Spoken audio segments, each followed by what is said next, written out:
Assalamualaikum warahmatullahi wabarakatuh.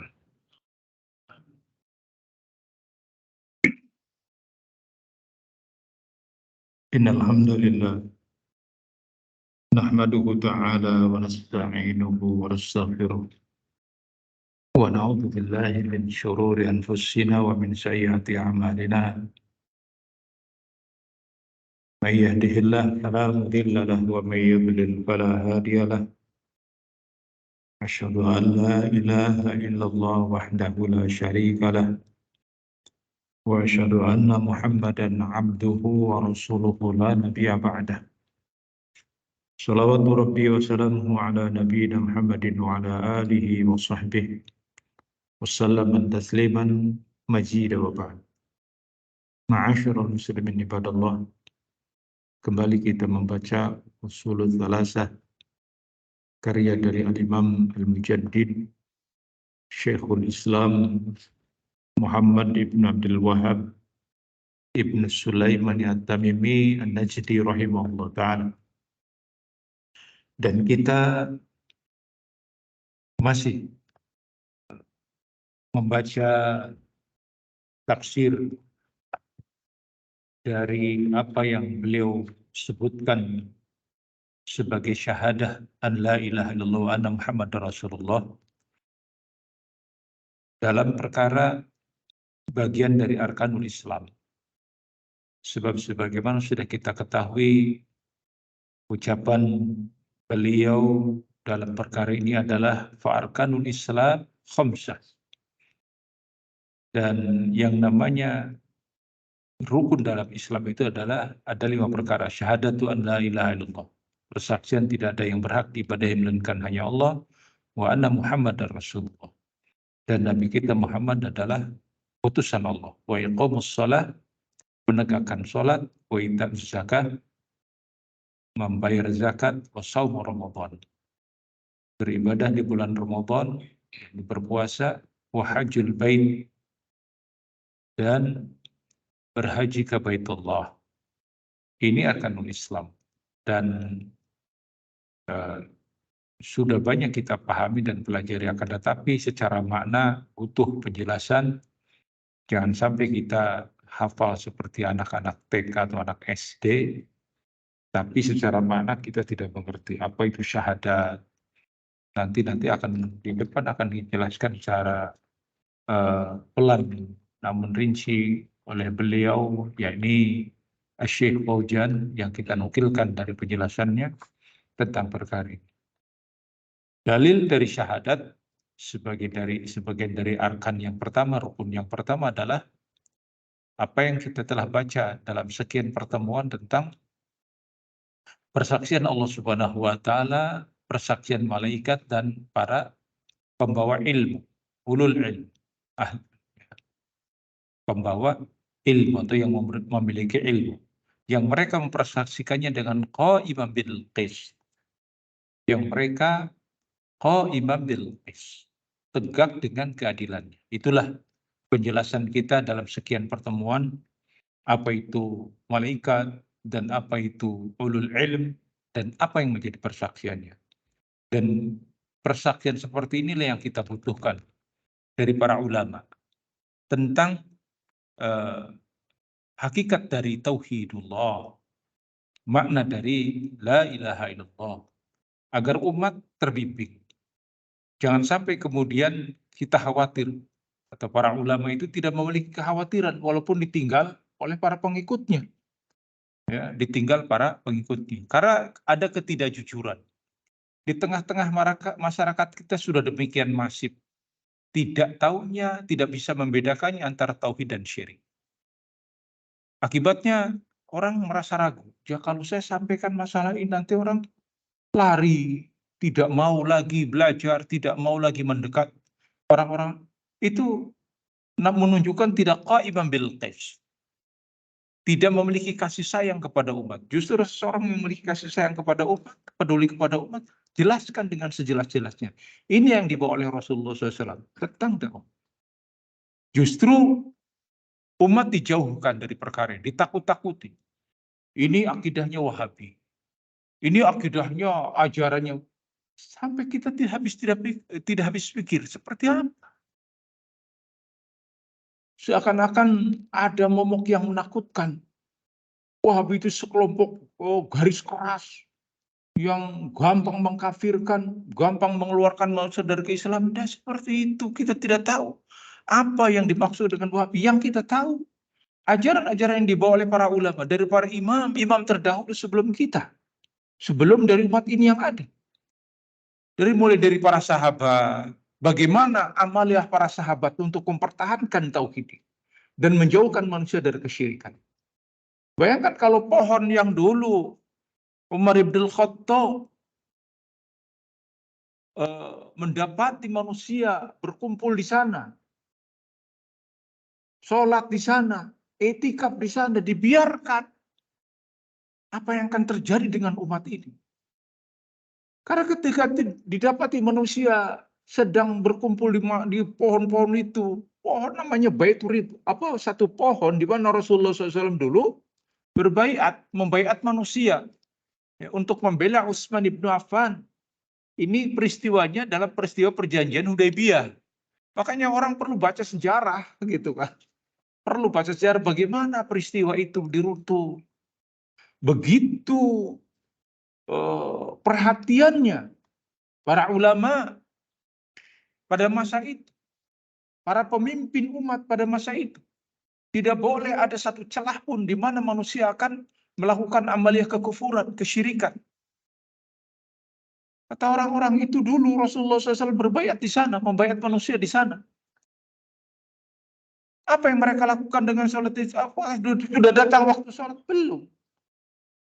Atas mereka seperti itu apa? Ya untuk mengenang, untuk merasa tempat ini tempat penuh dianggapnya bisa mendatangkan tabaruk, keberkahan. Apa yang orang lakukan? Tebang. Walaupun pohon itu disebutkan. Seperti yang terdapat di dalam surat Al-Hujurat apa ya?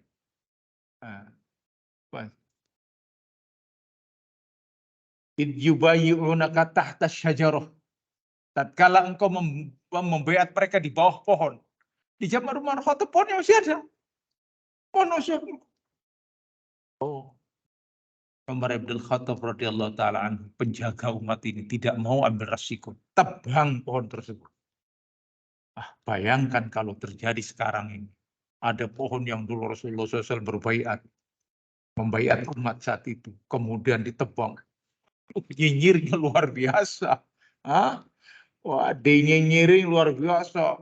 Pemimpin yang tidak melestarikan sejarah, tidak menghormati ini, tidak, semua seperti itu. Gak peduli. Kenapa? Dalam rangka satu dariah, ya, preventif. Jangan sampai mereka melakukan seperti itu. Nah, ini terjadi kalau zaman sekarang seperti di tengah-tengah kita. Jangankan itu nabi, bekas-bekasnya nabi. Ya, ini petilasannya nabi. Petilasannya orang yang kita nggak kenal sekalipun. Katanya begini, hanya katanya. Katanya begini, nggak ada dalam Al-Quran, tidak ada di dalam sunnah disebutkan. Luar biasa, dilingkari kain putih, sudah dikeramatkan dan lain sebagainya. Juga di zaman Umar bin Khattab kalau kita lihat sejarah. Ketika negeri Samarkand itu jatuh kepada kaum muslimin, maka mereka dapati di Baitul Mal ada satu jenazah yang masih utuh. Jenazah yang masih utuh. Disebutkan di dalam kitab Al-Maghazi. Kitab yang isinya tentang sejarah peperangan. Dari zaman Nabi sampai zaman para sahabat. Disebutkan. Maka ditulis surat kepada Umar bin Khattab bahwa di sini ada satu jenazah. Jenazah itu masih utuh, hanya rambutnya yang rontok. Bahwa disebutkan sudah 300 tahun jenazah ini ada di tempat tersebut. Bayangkan, 300 tahun. Jenazahnya masih utuh. Yang hanya kelupas itu yang rontok itu hanya rambut-rambutnya saja. Yang dilakukan oleh orang-orang di negeri ini kalau mereka minta sudah masa peceklik itu datang ke jenazah tersebut agar ketika mereka sedang ada kesulitan apa, kena bala apa, mereka datang ke tempat tersebut. Dan di kepala jenazah itu, di bagian kepalanya ada tertulis kitab. Kata perawinya meriwayatkan yang menelusur, dan aku yang menerjemahkannya ke dalam bahasa Arab. Ketika ditanya, apa isinya? Isinya tentang para sahabat Rasul. Bayangkan, sahabat Rasul sudah ditulis. Tentang kalian. Disebutkan seperti itu. Percaya tidak? Subhanallah. Jadi kehidupan para sahabat, akidahnya, keyakinannya, perjuangan sudah ada disebutkan. Dan Al-Quran pun memberitakan seperti itu. Ada yang ingat nggak ayat? Muhammadur Rasulullah. Oh iya, surat Al-Fat. Kisah tentang Baitur Ridwan itu ada dalam surat Al-Fat. Muhammadur Rasulullah walladzina ma'ahu asyidda'u 'alal kuffari ruhama'u bainahum tarahum ruk'an sujjadan yabtaguna fadlan minallahi wa ridwana simahum fi wujuhihim min athari sujud dzalika masalahum fit Taurat wa masalahum fil Injil. Allah sebutkan tentang Muhammad Rasulullah walladzina ma'ahu, Muhammad Rasulullah dan orang-orang yang bersamanya. Siapa? Para sahabat Nabi. Disebutkan tentang sifat-sifatnya, tentang karakternya, tentang bagaimana kehidupan para sahabat itu membuat jengkel orang-orang kafir yang hidup pada masanya. Dzalika masalahum fit Taurat wa masalahum fil Injil. Yang demikian itu disebutkan di dalam kitab Taurat dan kitab Injil. Ada karakter para sahabat Rasul itu sudah disebutkan. Nah, justru mereka yang menjadi bodyguard-nya terjaganya iman kaum muslimin saat ini. Dijaga oleh mereka dengan cara apa? Benar-benar jangan sampai ada pintu masuk untuk merusak akidah, merusak tauhid mereka. Maka ketika didapati perkara seperti dijamin Umar bin Khattab terjadi, maka apa yang dilakukan oleh Umar bin Khattab? Beliau menulis surat kepada komandan perang saat itu, panglima perang. Buatkan oleh kalian 13 liang lahat. 13 liang lahat. Kubur itu jenazah di antara 13 liang lahat yang tidak diketahui, yang nanti akan membuat manusia saat itu tidak akan bisa mengetahui di liang lahat mana jenazah ini kuburkan. Cerdas. Para sahabat itu orang yang cerdas, alim, mengerti akan bahaya yang apabila dibiarkan begitu saja akan merusak akidah kaum muslim. Tak terbayangkan oleh kita. Kalau jenazah itu masih ada kuburannya, sudah kayak apa? Berbondong-bondong manusia untuk mendatangi. Tak tabaruk, minta berkah, minta rezeki, minta jodoh, minta itu dan lain sebagainya. Sebagaimana yang dilakukan oleh manusia manusia zaman sekarang. Yang ketika kita mengingatkan, bukan seperti itu wahai kaum muslimin. Memintalah kepada Allah. Apa jawabannya? Kami sudah biasa dari dulu seperti ini.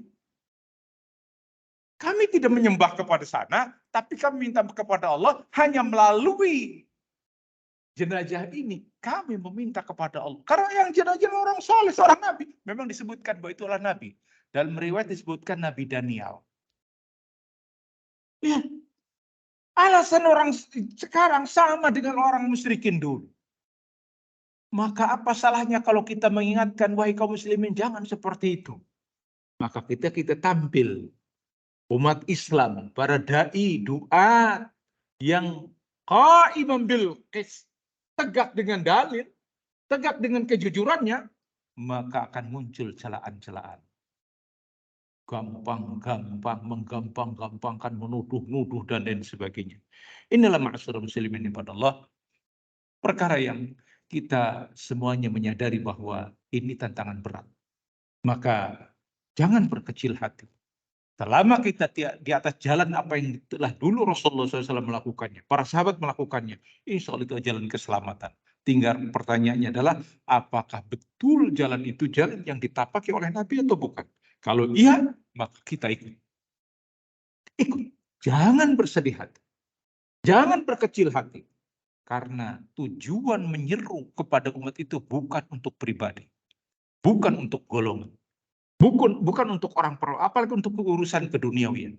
Kalau dakwah tauhid ini urusannya keduniawian, maka salah besar kalau orang untuk mendapatkan. Salah besar. Kalau dakwah tauhid ini dijadikan kendaraan untuk duniawi, salah besar. Kenapa? Ini perkara yang nggak populer. Ya nggak? Orang yang nggak mau mengikuti, salah besar. Maka mintalah balasan dari Allah Subhanahu wa Ta'ala. Sehingga bersemangat kita untuk terus menyampaikan perkara ini. Barakallahu fiik. Dan sudah jelas, sudah lewat penjelasan kita dalam perkara ini. Maka kita akan baca poin berikutnya tentang makna dari kalimat tauhid yang kita baca tadi. La ilaha illallah atau syahadatun an la ilaha illallah. Masih ada penjelasannya dari Syekh Muhammad Ibnu Abdul Wahab Ibnu Sulaiman At-Tamimi rahimahullah ta'ala.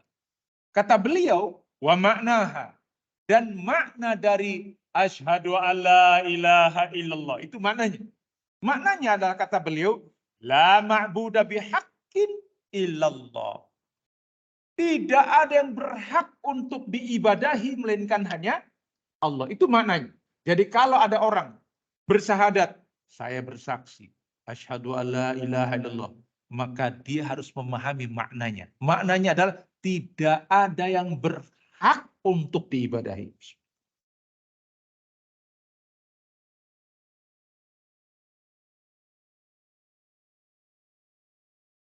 Kenapa demikian? La ilaha. Kosakata la ilaha menunjukkan nafian jami'a ma yu'badu min dunillah. Mentiadakan. La ilaha, tidak ada ilah. Ditiadakan. Ditiadakan sama sekali. Dibersihkan. Ditansihkan. Tidak ada yang berhak untuk diibadahi. Tidak ada yang berhak untuk dimintai keberkahannya. Tidak ada yang berhak untuk dimintai agar mendapatkan keselamatan darinya. Tidak ada yang berhak seperti itu. Jami'a ma yu'badu min dunillah. Segala bentuk peribadatan kepada selain Allah. Makanya harus mengerti apa itu mana ibadah. Ya. Jenis-jenis ibadah. Jenis ibadah itu yang sudah lewat penjelasannya dari sekian puluh pertemuan. Karena kalau saya lihat di channelnya, ini pertemuan ke-59. Bayangkan, sudah 59 pertemuan. Coba aja. 59. Artinya pertemuan ke-10, ke-20 itu di sana tentang berbagai anwa ibadah, jenis-jenis peribadatan. Di antaranya adalah doa. Maka kalau seseorang berdoa tidak boleh kepada selain Allah. Seruannya, sambatannya tidak boleh melainkan hanya kepada Allah. Ya Allah, ya Rasul, ya Jibril, Ya Mikail, ya fulan, wa fulan. Gak boleh seru-seru seperti itu. Mau mbah siapapun atau sesuatu yang diagungkan sekalipun, tidak boleh. Yang sering menipu adalah kepada Nabi. Kalau kepada Nabi kan boleh. Nanti akan kita lewati di penjelasan nanti di depan. Hatta kepada Rasul. Seruan kepada Nabi pun tidak boleh. Disinilah sering muncul syubhat. Syubhat itu endah-endah yang benar. Seakan-akan benar. Kepada Nabi boleh. Karena Rasul adalah kecintaan Allah. Habibullah. Maka tidak mengapa kepada Nabi. Dari mana kita? Disebutkan di dalam tulisan-tulisan yang ada di tengah-tengah masyarakat. Bolehnya menyuruh kepada Nabi. Subhanallah. Luar biasa berani. Makanya tidak aneh. Kalau di kuburan Nabi manusia berdatangan. Ya, di kuburan Rasulullah SAW. Sabit, makanya Masya Allah. Negeri Tauhid di sana menjaga manusia agar tidak melakukan. Dijagai. Ya, dijagai. Haram. Bayangkan kalau tidak dikuasai oleh negeri Tauhid seperti apa. Mengerikan sekali. Ya, kalau sampai Syiah seperti Iran itu, ada sudah. Mereka itu biasa tawaf di kuburan para mullahnya itu. Para imam-imam mereka itu biasa mereka tawaf di sana, meminta di sana. Tak terbayangkan. Makanya pantas paling tidak disukai negeri Tauhid oleh banyak kelompok manusia. Yang inherent mereka itu menyimpang dari sisi akidah, dari sisi tauhidullah. Maka pasti akan membenci negeri Saudi. Oh, kalau begitu Ustadz ini anteknya negeri Saudi. Saya bukan. Saya muslimin biasa. Tapi saya membaca sejarah bagaimana dulu dihancurkannya tempat-tempat tersebut karena sudah melampaui batas. Ada kubah-kubah di kuburan-kuburan para sahabat. Ya. Luar biasa mengerikannya. Persis di zaman jahiliyah dulu. Maka tampil Syekh Muhammad bin Abdul Wahab rahimahullah ta'ala untuk membersihkannya. Dan wajar, ya karena pemerintah saat itu. Karena pemerintah Saudi itu adalah pemerintah yang di sana ditegakkan hukum-hukum dari agama ini. Kalau pemerintahnya melakukan seperti itu, ya sudah. Lain kalau ormas yang tidak boleh itu adalah ormas. Ya, ormas yang tidak boleh. Kadang-kala ada ormas yang memposisikan diri sebagai pemerintah.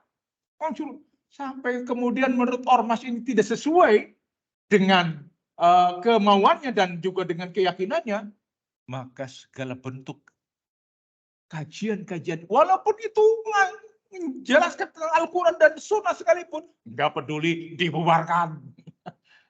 Itu mengambil hak pemerintah. Nah kalau pemerintah di sana menyatakan seperti itu, silakan. Demikianlah ma'asyarul muslimin ibadallah. Maka ditiadakan la ilaha nafiyun nafiyan jami'a ma yu'badu min billah. Segala bentuk peribadatan kepada selain Allah Subhanahu wa taala. Kemudian illallah. Baru kemudian musabbitan al-ibadatalah. Musabbit menetapkan ibadah itu hanya bagi wahdahu la syarika. Yang tidak ada sekutu bagi Allah Subhanahu wa taala fi ibadati, dalam hal peribadatan. Kama annahu laisa lahu syirkun fil mulki. Sebagaimana tidak ada sekutu dalam hal kekuasaan Allah Subhanahu wa taala.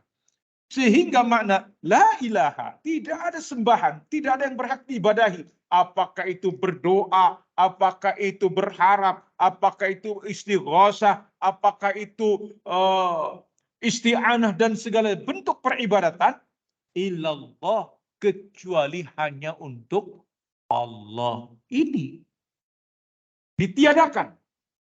Kalau kita tidak melakukannya, maka sesungguhnya apa yang menjadi keyakinan itu tidak akan tumbuh dengan sempurna. Ingat, tidak akan sempurna. Kalau tidak mentiadakan. Apa yang kita dapatkan dalilnya dari ayat Al-Quranul Karim. Namun sebelumnya akan kita dapatkan penjelasan dulu dari Asy-Syaikh Fauzan hafizahullah taala. Kata beliau, Al-Ma'ali mengatakan, wa ma'naha la ma'budu bihaqqin illallah. Dan maknanya, yakni tidak yang berhak diibadahi melainkan hanya Allah, ai makna la ilaha illallah laisa kama yaqulu ahlul batil. Jadi ucapan tentang la ilaha illallah maknanya itu tidak sebagai yang dikatakan orang-orang yang memiliki pemahaman yang batil. Apa maksudnya? Kata beliau, orang hanya sekedar la khaliq. Tidak ada yang menciptakan. La razak. Tidak ada yang memberi rezeki. Hanya berkaitan dengan masalah penciptaan. Bukan peribadatan. Bedakan. Pengakuan seseorang tidak ada yang berhak diibadahi dengan pengakuan yang sekedar tidak ada yang menciptakan alam ini, tidak yang memberikan rezeki. Itu beda. Kalau hanya sekedar pengakuan tidak ada yang menciptakan, itu juga keyakinan orang-orang musyrikin. Berulang-ulang saya katakan di majelis ini atau di tempat yang lain untuk lebih memahamkan. Orang-orang musyrikin dulu percaya kan adanya Allah, bahwa Allah penguasa alam ini, Allah yang memberikan rezeki, Allah yang mengaturnya, semuanya percaya. Sehingga ketika Abraha akan menghancurkan Ka'bah, kata Abdul Muthalib, adapun Ka'bah ada pemiliknya dan pemiliknya akan mengurusnya, yang akan mengaturnya, akan menjaganya. Sedangkan hewan-hewan ternak yang engkau rampas itu aku pemiliknya. Ka'bah ada pemiliknya. Siapa yang dimaksud pemilik Ka'bah oleh Abdul Muthalib? Allah. Percaya betul. Tapi kenapa Abdul Muthalib dikatakan bahwa matinya di atas jahiliyah? Karena Abdul Muthalib tidak meyakini bahwa Allah satu-satunya zat yang berhak untuk diibadahi. La ma'budu bihaqqin illallah. Tidak yang berhak diibadahi melainkan hanya Allah. Kita lihat. Syekh akan menjelaskan secara rinci. Li'anna hadha tauhid ar-rububiyah yukirru bihil musyrikun. Karena yang namanya tauhid rububiyah, yakni tauhid yang Allah yang mencipta, tidak ada yang bahwa Allah yang memberikan rezeki, yang mengatur alam ini, yang menciptakan kita semuanya, yang menguasainya dan lain sebagainya. Itu adalah juga keyakinan orang-orang musyrikin. Wahum la yaquluna la ilaha illallah. Mereka tidak mengatakan la ilaha illallah sesuai dengan apa yang dimaukan. Kenapa? Allah sebutkan dalam Al-Quran. Surat As-Saffat. Innahum kanu idza qila lahum la ilaha illallahu yastakbirun. Mereka, kata Allah Subhanahu wa taala, apabila diseru kepada mereka, dikatakan kepada mereka, ucapkan oleh kalian la ilaha illallah. Tidak ada yang berhak diibadahi melainkan hanya Allah. Ini orang-orang musyrikin tahu betul. Ngerti.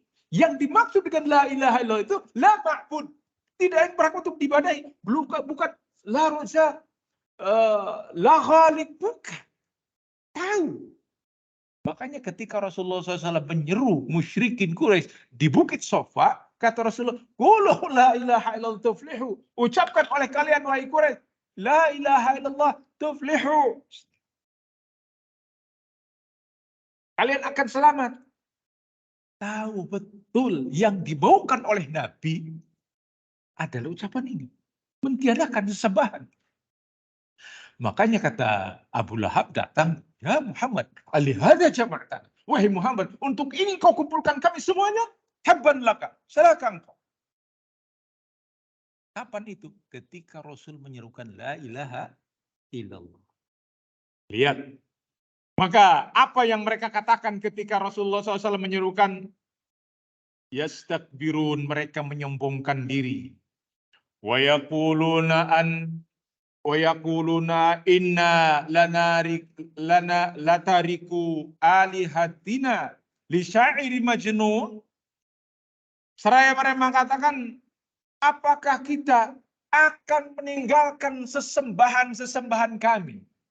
Ilah kami. Lihat bahasanya di sini, alihati. Tuhan-Tuhan kami. Karena Rasul mengatakan, qulu la ilaha illallah.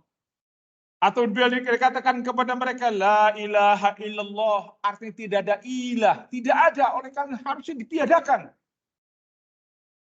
Maka mereka mengatakan, Aina latariku alihatina li syairin majnun. Apakah kami harus meninggalkan ilah-ilah kami? Jama dari apa? Ilah itu apa? Yakni alihatina itu jama dari ilah. Sesembahan-sesembahan kami. Hanya karena seruan dari li syairin majnun. Dari penyair yang gila. Kepada Rasul diucapkan seperti itu. Nabi. Jadi kalau ada dai, ustadz, dituduh ustadznya begini, begitu. Padahal dia hanya menyerukan seperti itu. Nggak aneh. Jangan kemudian apa ya ini baperan. Aduh kita disebut gila dan lain sebagainya. Udahlah, nyungsep kena mental. Jangan kena mental. Hah? Begitu. Kita harus biasa aja. Kenapa? Rasul yang lebih mulia, yang menyuruhkan seperti ini, ditulis sebagai orang gila, penyair yang gila. Apalagi ada orang-orang yang zaman sekarang seperti itu. Harus lebih biasa aja. Nah, AS, aliran sesat. Ya, jangan kena mental. Wahabi, ini corong-corongnya Wahabi terus. Jangan kena mental, biasa saja. Tapi kan itu teroris, Ustaz. Tenang, tenang, tenang. Yang namanya Densus itu bukan istilahnya instansi abal-abal. Itu orang-orang pintar isinya tahu siapa-siapa yang menjadi teroris, siapa-siapa bukan. Sehingga nggak saya tangkap. Ini karena ngomongnya tentang tauhid, tentang sunnah. Kemudian takut nanti itu. Nggak usah. Tahu siapa yang mereka itu menjadi katakanlah kelompok-kelompok inhiraf. Karena para teroris atau khawarij itu tidak pernah mengajarkan yang seperti ini secara jelas-jelasan. Kalau mengajarkan agar menarik manusia, kemudian isinya bukan itu. Nah justru oleh di Syekh, justru dikritisi. Bahwa sesungguhnya, barakallahu fikum, ahlul batil hanya sekedar mengatakan la khaliq. Bahkan mulai bicara tentang masalah hukum. La hukmu ilallah. Begitu. Dimanain. Tidak ada yang memegang hukum. Melainkan hanya hukum Allah. La hukmu ilallah. Ini persis orang-orang Khawarij zaman dulu. Di zaman Ali bin Abi Thalib. Mereka membawa mushaf Al-Quran. Pedang. La hukmu ilallah. La hukmu ilallah. Katanya begitu. Enggak bakalan ahlus sunnah, ahlus tauhid melakukan seperti itu. Yang ada justru mengembalikan manusia kepada tauhid. Inilah ma'asyiral muslimin ibadallah. Maka kata Al-Qur'anul Karim dibawakan dalilnya oleh Syekh bahwa ini maksud adalah alihatin. Saya mengatakan, apakah kami harus meninggalkan sembahan-sembahan kami? Alihatina kata Syekh Fauzan ai ma'budatina. Sesembahan kami adalah apa yang selama ini kami ibadahi. Yang kami ibadahi. Adapun li syairin majnun yan'unar Rasul alaihi salatu wassalam. Yang dimaksud adalah Nabi kita Muhammad sallallahu alaihi wasallam disifatkan sebagai seorang penyair yang gila. Li'annahu qala lahum. Disebabkan karena Rasulullah SAW berkata kepada mereka, ucapkan wahai manusia, la ilaha illallah. Wa nahahum an ibadatil asnam. Seraya Nabi melarang mereka dari beribadah kepada asnam, kepada berhala-berhala, kepada patung-patung yang ada saat itu. Itulah dakwahnya Rasulullah SAW. Ini yang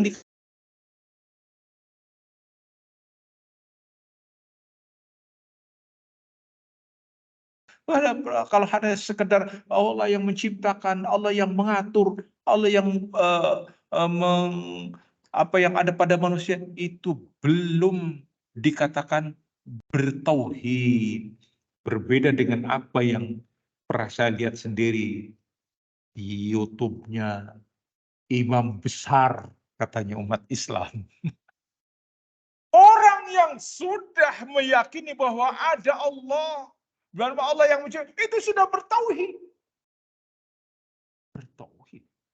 Belum. Kalau itu adalah keyakinannya orang-orang musyrik. Yang dimaksud dengan bertauhid adalah tidak ada yang berhak diibadahi. La ma'budu bihaqqin illallah. Itu bertauhid. Jadi meyakini tentang al-uluhiyahnya Allah Subhanahu wa taala. Hanya Allah yang berhak untuk disembah dan diibadahi. Adapun hanya dipercaya diyakini bahwa Allah yang menciptakan, Allah yang memberikan rezeki, Allah yang mengatur, belum dikatakan ahlu tauhid. Walamma qala lahum, dan tatkala Rasulullah SAW berkata kepada mereka, qulu la ilaha illallah, ucapkan oleh kalian la ilaha illallah, yakni satu-satunya yang berhak untuk diibadahi hanya Allah Subhanahu wa taala. Apa jawaban mereka? Sebagaimana Allah sebutkan di dalam surat Shad ayat kelima. Apa jawaban mereka? Aja'alal alihatan ilahan wahidan in hadza syai'un ujab. Apakah mau menjadikan sesembahan kita itu hanya satu? Ini perkara yang sangat mengherankan.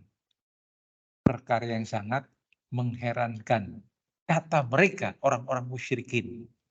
Makanya ketika diseru kepada tauhidullah pada masa ini, kami harus meninggalkan tempat-tempat yang biasa tempat keramat kami, tempat kami yakni tirakatan, tempat kami untuk melakukan amalan-amalan yang seperti yang biasa dulu di orang tua kami lakukan. Kami harus tinggalkan kesemuanya itu.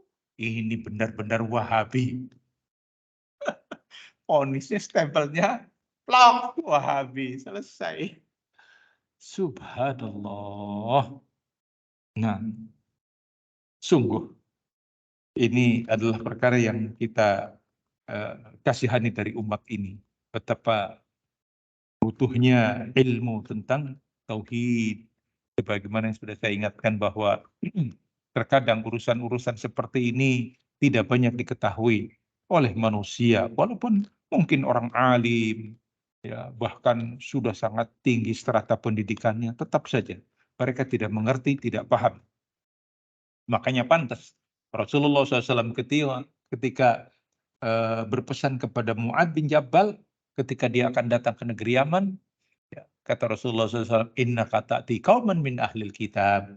Engkau akan mendatangi satu kaum dengan ahli kitab, falyakun awwalu tad'uhum ila syahadatillah. Maka jadikan seruan engkau yang pertama kepada mereka adalah dengan mensyahadatkan mereka, mentauhidkan mereka. Kenapa? Ahli kitab kan orang alim.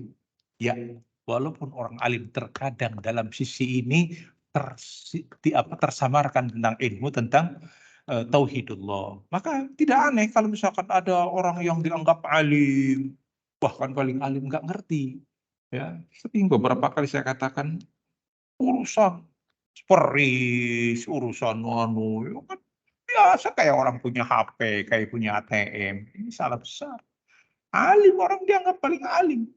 Kok tafsirnya seperti itu? Gak paham tauhidullah. Kenapa? Karena kalau dijelaskan tentang hakikat tauhid itu seperti itu, maka sama artinya menganggap akan dituduh sebagai Wahabi. Ya. Padahal tidak demikian. Syekh Muhammad bin Abdul Wahab tidak berkeyakinan dalam artian tidak menjadikan secara keilmuan beliau mengambil torekahnya sendiri, tapi mengambil apa yang dulu dilakukan oleh Rasulullah SAW dan para sahabatnya. Maka kata Syekh Fauzan, hafizallahu taala, fadalla ala anna ma'naha la ma'budu bihaqqin illallah. Maka ini menjadi dalil atas makna dari ucapan la ilaha illallah adalah la ma'budu bihaqqin illallah. Tidak ada yang berhak diibadahi, tidak ada yang berhak kita berdoa, tidak ada yang berhak kita meminta keberkahan, meminta keselamatan, meminta petunjuk, meminta perkara-perkara yang berkaitan masalah istighosah illallah, melainkan hanya kepada Allah. Walau kana ma'naha la khaliqun wala rasikun illallah wa inna hadza yuqirruna bihi wala yumaruna fihi. Walau kana hadza ma'naha mam tana'u min qawli la ilaha illallah. Li'annahum yaquluna idza su'ilu man khalaqas samawati wal ard yaquluna Allah. Kalau sekiranya makna tentang la ilaha illallah itu adalah la khaliq wala razik, tidak ada yang menciptakan, tidak ada yang membawa rezeki, bisa mendatangkan rezeki dan segala bentuk hal-hal yang sifatnya itu adalah ar-rububiyah Allah Subhanahu wa taala, maka tidak akan mungkin dilakukan oleh orang musyrik itu jawaban sebagaimana yang disebutkan dalam Al-Quran. Tatkala Allah sebutkan dalam Al-Quran pertanyaan kepada orang-orang musyrikin, wala in sa'altahum man khalaqas samawati wal ard, jika kalian tanya siapa yang menciptakan langit dan bumi, la yaquluna Allah, niscaya mereka akan menjawab Allah yang menciptakan langit dan bumi. Allah tidak ada. Orang-orang musyrik kan sudah tahu itu. Tidak ada yang bisa melakukan semua. Tidak ada yang bisa menjaga Ka'bah. Tidak ada yang bisa mendatangkan air zam-zam. Kan hanya Allah Subhanahu wa taala. Itu sudah tahu mereka. Tidak yang bisa mereka menyelamatkan dari Abraha. Mereka menonton. Ketika Abraha mengumumkan kami akan menghancurkan, mereka segera menyingkir. Naik ke bukit-bukit yang ada di sekitar Mekah. Lihat apa yang akan terjadi. Maka mereka menyaksikan sebagaimana disebutkan, abadikan dalam surat Al-Fil. Bagaimana Allah sebut abadikan dalam surat Al-Fil. Tahu dengan mata kepala mereka sendiri. Bagaimana Allah hancurkan pasukan Abraha. Lihat. Tahu. Tapi setelah itu tetap mereka meyakini bahwa ada ini sesembahan-sembahannya. Dan sesembahan-sembahan nanti akan dijelaskan oleh Syekh. Insyaallah waktunya aja mungkin. Kata Syekh, jika itu maknanya la ma'budu bihaqqillah, orang-orang musyrikin dulu sama berkeyakinan seperti itu. Sama. Idza su'ilu minal ladzina yakhluq minal ladzina yarzuq manil ladzina yuhyi wa yumit. Jika mereka ditanya siapa yang menciptakan langit dan bumi, siapa yang menghidupkan dan mematikan, itu semuanya mereka tahu. Yudabbirul amr, yang mengatur urusan ini, yaquluna Allah. Niscaya mereka akan menjawab Allah Subhanahu wa taala. Gitu. Walau kana hadza makna la ilaha illallah la uqirru bihadza. Lakin makna la ma'budan bihaqqin. Kalau sekiranya makna itu dibenarkan, maka sudah ngapain dakwah lagi Rasul? Apa maknanya Rasul menyuruh qul la ilaha illallah? Karena orang-orang Quraisy sudah percaya kan adanya Allah, menyaksikan sendiri. Tapi kenapa? Ya disebabkan mereka tidak paham tentang apa? Mereka tidak mau makna la ilaha illallah itulah la ma'budu bihaqqin illallah. Nah, pelajarannya buat kita semuanya ma'asyiral muslimin ibadallah, kalau kita sudah tahu seperti itu, maka kita jangan mengikuti jalannya atau rekonya orang-orang musyrikin. Ini umat Islam dipahamkan seperti itu. Makanya aneh ketika mereka memzikirkan la ilaha illallah, la ilaha illallah, menzikirkannya di depan kuburan keramat. Iya, di depan kuburan keramat. Mending kalau itu ada kuburan kuda, ada kuburan. Di situ mereka zikir, melakukan amal yang seperti ya subhanallah, menunjukkan tidak paham maknanya. Ada seperti itu, ada yang saya menyaksikan sendiri di tempat keramat, di pemijahan orang-orang itu di kuburan keramat. La ilaha illallah, la ilaha illallah. Loh, ini ngomong dalam kondisi tidak paham. Kan ngeri. Nah, bayangkan dulu Rasulullah SAW, orang-orang musyrikin yang menolak ucapan la ilaha illallah. Kalau ditekankan la ma'budu bihaqqin illallah. Adapun mereka yakin akan adanya Allah, yakin, percaya. Tapi mereka tidak mau disuruh meninggalkan sesembahan-sembahan yang ada. Yang mereka itu bertabaruk ke sana, mereka minta perlindungan ke sana, mereka berharap banyak ke sana. Tidak mau tinggalkan. Lah kalau zaman sekarang orang melakukan seperti itu, apa bedanya? Ini yang sering berarti kalian menuduh kami musyrikin. Lain babnya. Tidak ada tuduhan, tapi menjelaskan. Adapun kalian tanggung jawab sendiri, silakan. Nanti di hadapan Allah, kuatkan hujahnya, sampaikan hujahnya. Kita hanya sekedar menyeru, kita hanya sekedar menyampaikan, kita hanya sekedar mendakwahkan. Adapun menghukumi, bukan haknya para dai. Ingat, dai bukan menjudge, bukan menjustifikasi, tapi memberikan bayan, penjelasan. Adapun mereka seperti itu, mereka demikian, itu bukan haknya para dai. Kecuali dengan ikmatul hujjah. Dan itu butuh pembahasan yang rinci. Pembahasan yang rinci. Jangan sampai nanti dituduhkan kalian memang gampang memusyrik-musyrikan, gampang mengkafir-kafirkan. Itu bukan ranahnya kita. Kita hanya bisa menjelaskan kepada umat seperti itu. Wallahu a'lam bishawab. Mudah-mudahan ada manfaat dan faedahnya, dan insya Allah akan kita bahas pada pertemuan yang akan datang tentang mana Muhammad dan Rasulullah, dan itu penting untuk kita semua pelajari. Wallahu a'lam bishawab. Wa akhiru da'wana alhamdulillahi rabbil alamin. Sallallahu nabiyana Muhammadin wa ala alihi washabihi wasallam. Assalamualaikum warahmatullahi wabarakatuh.